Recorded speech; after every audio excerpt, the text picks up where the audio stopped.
Bonjour et bienvenue à Coaching de gestion en action. J'arrive tout juste d'un voyage au Nouveau-Mexique pour assister à 4 jours de conférences en coaching et c'est ce qui m'a inspiré la capsule de ce mois-ci. J'avais le goût de partager mes réflexions avec vous. J'étais entourée des meilleurs coachs au monde, des conférenciers hautement renommés et nous étions dans un des meilleurs établissements hôteliers sur la planète.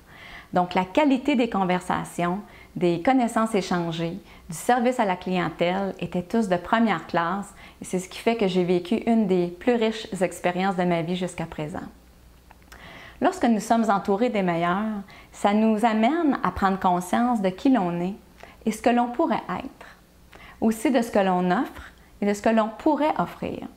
Nous sommes interpellés à être mis au défi pour améliorer ce qui existe déjà, car l'expérience qui découle d'un échange, d'un service de haute qualité reste imprégnée et ça amène un désir de fidélité. Être entouré des gens de qualité, ça stimule donc vos capacités, votre créativité, votre plein potentiel, j'oserais dire, et aussi c'est ce qui vous permet de devenir à votre meilleur. Alors la question que j'ai pour vous, c'est de qui êtes-vous entouré?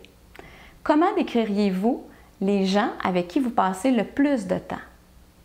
On dit qu'on représente la somme des 5 personnes avec qui l'on passe la majorité de notre temps. Alors, je vous invite donc à faire l'inventaire des caractéristiques et de l'attitude de ces 5 personnes-là et vous aurez une bonne idée de qui vous êtes en train de devenir. Est-ce que ce portrait vous convient? À l'Université de coaching, on nous partageait le concept de se bâtir un Dream Team, une équipe de rêve, si l'on voulait réussir dans notre profession et dans notre entreprise. Alors, ça voulait dire de s'entourer des meilleurs. Mais pas seulement des meilleurs dans leur domaine, mais aussi au niveau de leur façon d'être. Donc, de vérifier, entre autres, leur niveau d'intégrité et aussi la qualité des relations qu'ils entretiennent avec les autres. Je vois trop souvent de nombreuses personnes tolérer des gens dans leur entourage de peur de ne pas trouver quelqu'un de compétent ou encore de rester seul.